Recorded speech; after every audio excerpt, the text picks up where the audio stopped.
Welcome back. We are in week 4 of the Winter Growth Series, and today we're going to talk about streamlining your operations for success in 2025. When you think about streamlining operations, most businesses that are really small, they start doing every single thing under the sun, anything to make a dollar.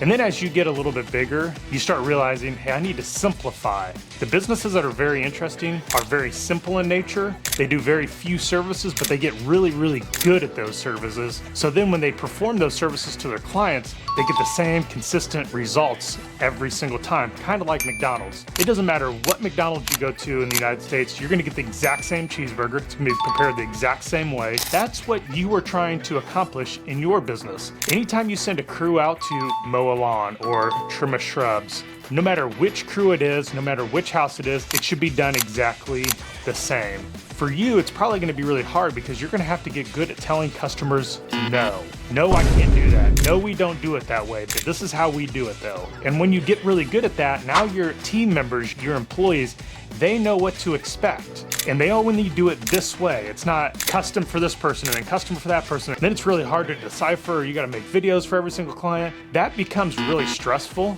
And the name of the game is how can I simplify and be really, really efficient? Because the more efficient you are, the more money you're gonna make, the more profit there's gonna be. As a small operator, and the person that I'm talking to on the other side of this is probably, they're definitely sub $500,000 in revenue. They're probably maybe even sub 250, and they're trying to figure out how to get over that next hump. One of the issues is that you may be a solo operator and you're doing everything. You're answering the phones, you're doing the scheduling, you're doing the invoicing, and then things get way delayed and all this kind of stuff. So maybe you don't send your invoices out on time, and so that becomes a problem. The clients aren't paying you on time because you send it out and you sent 3 months worth of invoicing, and no client wants that. And I know that it happens because it happens to a lot of people when they're starting off. So all of these things need to be systematized. You are really, really small. I don't necessarily recommend fully systematizing everything because as you grow, you are going to learn things and things are going to change. And so if you systematize absolutely everything, then it doesn't really give you a lot of flexibility for growth. But the way that you send out invoices, the way that you answer the phones, like those things aren't necessarily going to change. So can you systematize that? The way that you mow grass isn't necessarily going to change. The way that you load your equipment onto your truck, the way you do your morning rollout, that stuff might change, but the basic core tenets of, hey, this is how you maintain your lawnmower. This is how you do a perimeter pass. This is how you actually mow a lawn, start to finish. You know, all those kind of things that aren't necessarily going to change, you can systematize all that. So then now you can build a training program and everybody knows exactly what to do. When you don't do this, you hire a couple people, they get frustrated, they don't know what to do. You get overwhelmed, you get frustrated, and you think, golly, I'm just not going to be able to do this. And you feel defeated. I'm here to tell you that you don't have to feel that way. Like you can start systematizing things so when people come in, they know exactly what they're doing, they know how to do their job, everybody's kind of on the same page. When you have a salesperson in the future, they are selling to, this is how the SOP says it's going to get done. And the field guys, they are judged on how well they follow that SOP, and that's how they get done. So then both of them, it's not a cat and mouse game of, oh, sales sold it and promised them this thing and then production didn't do it. Well, if you have standard operating procedures, the salespeople can only sell to the standard operating procedures. And if they say, hey, we do this, because that's in your standard operating procedures, but it's not happening in the field, well, then you have a field issue and you know who to hold accountable for that. So once you do this, what you build is you build consistency, you build efficiency, and you build scalability. And those things are very important to get you over that 250 to 500,000 and blow past into the millions of revenue. So it's a mindset shift. You need to stop thinking the way that you think is that you run everything, and you need to figure out, how can I make this easier? How can I systematize things? So when you have problems, let's document those things. Let's hit those things head on. Let's figure these out. So then we don't have to talk about that problem anymore. You know, you have these biggest problems. There is going to be a consistency to those problems. And when you start finding out those consistencies and those trends, those are the problems and those are the things that you start to systematize the first. Now those problems start to go away. What can you do as a small operator to actually gain some ground and start seeing some some quick wins. Okay, so let's talk about scheduling and routing. We're gonna assume that you do lawn maintenance. The biggest killer of your profit is going to be drive time. Most companies that start off, they start doing every single service under the sun because they think, oh, I can make a little money doing this, I can make a little money doing that. And then you start taking customers all over. You need to shrink your service area size. And when you start marketing, you have a small target of people you're gonna market to. All of your marketing dollars can be talked to that small demographic, a very small area. Your marketing dollars start going further because now you're not marketing to the entire city. Your operations are gonna become that much better because now you don't have to drive all over the place. You only have to need to learn how to talk to one kind of person. You only need to schedule work in one area and then go figure out how to get more work in that area. Maybe it's door hangers, maybe it's door knocking, maybe it's putting yard signs out, maybe it's flyers, maybe it's every door direct mail into those areas. But that's how you are going to gain a lot of efficiency really fast, is by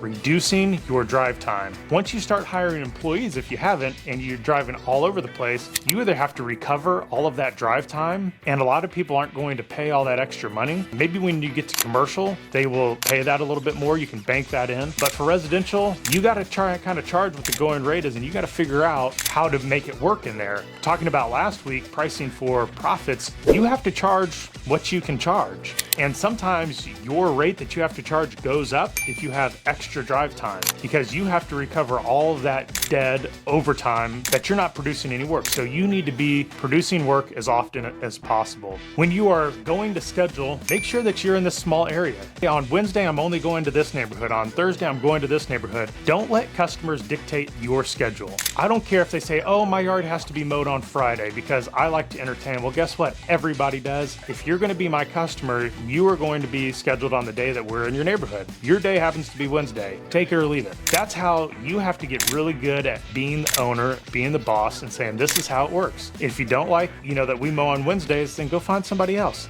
There's over 1 million people in this city. And for you to go and try and find a couple hundred people to mow that like you, that can't be that hard. You just got to figure out how to talk to them. You can get a software that will manage a lot of this stuff for you. They'll manage the scheduling, they'll manage the routing, they'll manage all that kind of stuff. And so you may need to get a software once you are able to afford that, and that will catapult your streamline all of your operations, because you have to have standard operating procedures. The CRM is going to essentially force that upon you. Let's talk about the next one, customer communication. If you are really small and you're in the field, you're missing a lot of phone calls. And if you don't answer the phone, they're gonna call the next person.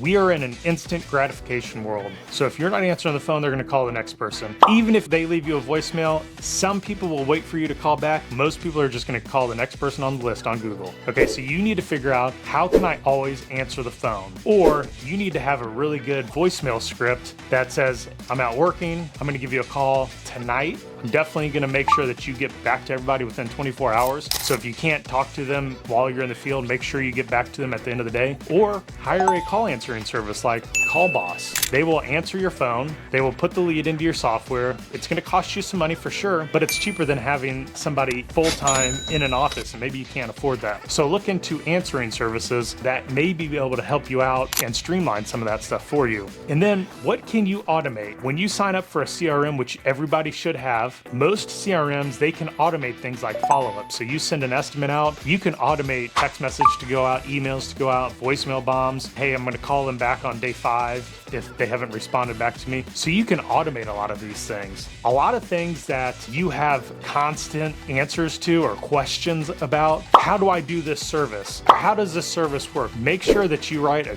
really good FAQ. Put that in the estimate document so you're answering almost all of the questions that you get ahead of time. So they call and say, hey, I need a mowing estimate. All of the questions you typically get about mowing. Can I get mowed on Friday? Put that all in the estimate document. So when they're reading through that estimate, they already have a lot of the answers. So you don't have to waste your time answering all the same questions. Make a lot of videos like this. Put them out on your social media. Maybe insert them into your estimate document to answer a lot of those questions that they might have. These are great ways to get ahead of all those communications. It's gonna make you look a lot more professional. And it's gonna help you close a lot more deals. All right, so let's talk about invoicing and payments. Let's make it really simple. Charge credit cards. It's that simple. For us at Blue Duck Lawn Care, you can't pay us by check. You can't give me cash. I'm not sending you an invoice. If you want to work with us, we're going to have a credit card on file, and we're going to charge it the Monday after we do your service. End of story. no questions asked, unless you're a commercial client. Sometimes commercial clients, you have to work on their terms, but if you're a residential client of ours, we only work one way.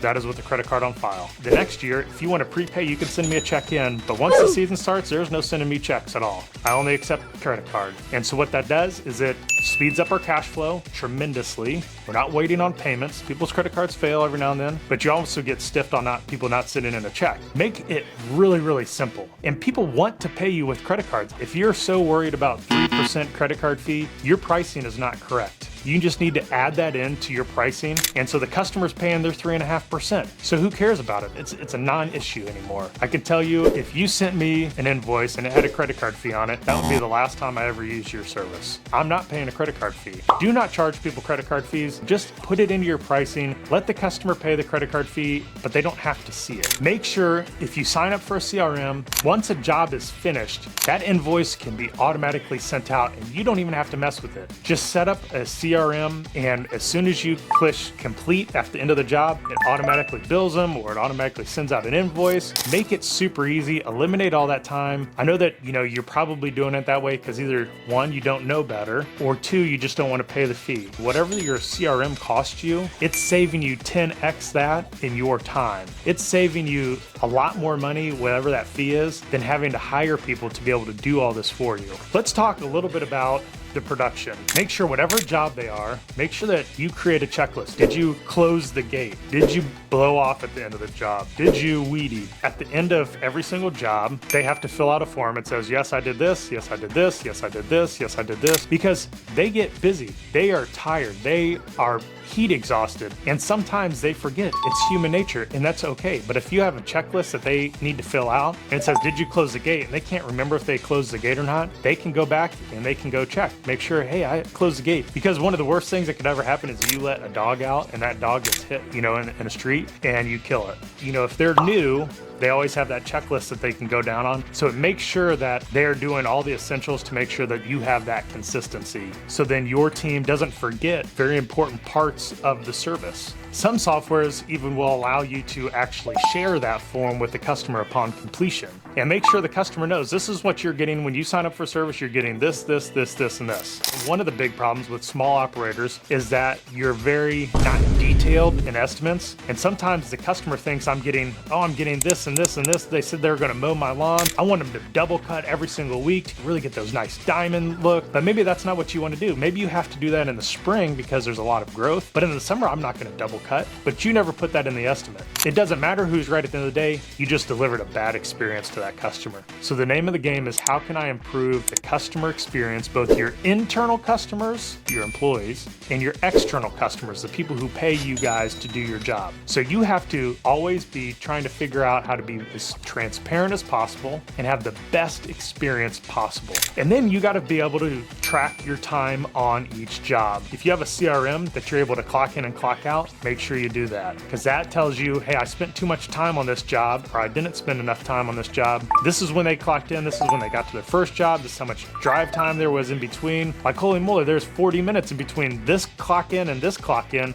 They must have been on the clock and went to McDonald's to eat, and they're eating on the clock. That's a big problem. That costs you a lot of money. Every job that you have should have budgeted hours. If you give 0.25 budgeted hours to this job, which is 15 minutes, and it's consistently taking you 25 minutes, well, you underbid that job. You need to send that customer a price increase and say, hey, now I need to add 10 more minutes to your job. It's going to cost another $7 or whatever it is. This is your new price going forward. So that means that you can be profitable. And that's how you can see down on a granular level if each job is profitable for you or not. And if you're on landscape projects, you better be tracking time. You better be tracking all your materials, everything, and job costing on a consistent basis to make sure that you're hitting budget. So a CRM is a customer relationship manager. It's everything from, it does the entire ecosystem to run your business. Now here we use a CRM called Service Autopilot. It is very robust. It's probably a little too much for somebody $500,000 and smaller. It is a little more expensive, but you can get ones like Jobber, Lawn Pro, Copilot. There's a lot of other softwares that might work a little bit better for you. They're not as complex, they're a little more simple. And then once you have outgrown that, then you can move into a bigger CRM that's a lot more robust. I know that you probably feel a little overwhelmed right now. There's a lot of things for you to think about, from the office side to the production side to how am I going to streamline these services? Do I need to cut back on some services so I can simplify and just get really good at these handful of services, which I would highly recommend. But where do you start? There's so many different things that I can work on. You're going to identify the biggest pain points in your business. I want you to write those down. You're not going to be able to solve all of these, but figure out what are the top 5 or top 10 pain points in your business and think about, if I solved one of these, how much is it going to move the needle in this business? And if it's going to move the needle a lot, move that to the top of the list. That's how you determine what you're going to streamline first. Maybe it's production, maybe it's something in the office. We have this winter time, which is a blessing for us. You can spend a lot of time this winter and focus on the office side of your business and systematizing that, building out documents, building videos to help with your estimates. So then next year you don't have to answer all those questions and it saves you tons of time. Step 2, after you find those pain points, you're gonna document the process that you came up to fix it. Now, maybe that process isn't perfect. It's probably not gonna be. It's your first iteration of trying to fix the problem. You are probably going to have this iteration. That's the first attempt at trying to fix this problem. You're gonna start working this plan, and then new problems are gonna pop up. And now you're going to have to iterate on that process again. Okay, so this problem came out. How can I make sure this doesn't happen again? You're just gonna keep iterating on these, and you're just gonna keep testing and refining these documents and these processes, and it's going to be an ever-changing live document. Automate everything that is possible. If it's follow-ups, if it's sending out invoices, if it's collecting payment, automate everything possible to save you time in 2025. And then finally, you got to train your team so they know exactly what the processes are, and so everybody can hit them on a consistent basis. So then no matter who they talk to in the company, that customer is getting the exact same answer. My challenge for you as we wrap up this video is, what is, or maybe 2 things that are your biggest pain points in your business that you are going to develop a process to try and streamline some of those? If you need some help, drop a comment down below. Be more than happy to help you. How can you streamline so you can make 2025 the absolute best year of your business? We'll see you next week.